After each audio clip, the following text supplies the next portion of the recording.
So third point for those who are starting out is to have a solid story, right? Because one of the greatest ways to communicate anything is through stories.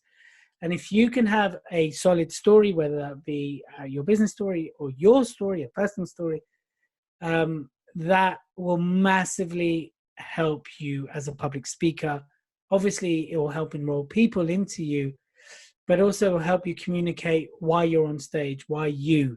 But the important part is when we talk about having a solid story, it's not a I and poor me and la la la la la. You're telling the story to help magnify the point why you're on stage speaking, right?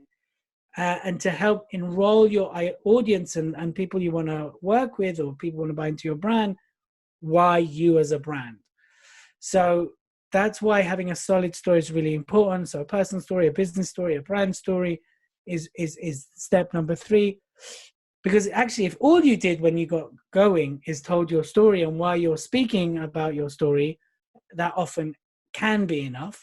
That's not enough to grow your business as such, but it's enough to get you going as public speaking. And there's lots of storytelling platforms out there that will just give you 5-10 minutes and you just tell a story. And also, it's just a beautiful thing. And it's a great way to practice. And if you don't have a story, you can tap into one of your celebrities or someone and tell their story, you know, if it is Steve Jobs or Warren Buffett or whatever, Oprah or Beyonce or Deborah Meaden or Sheryl Sandberg or whoever you choose, Malala, you can tell their story, you know, and enroll people.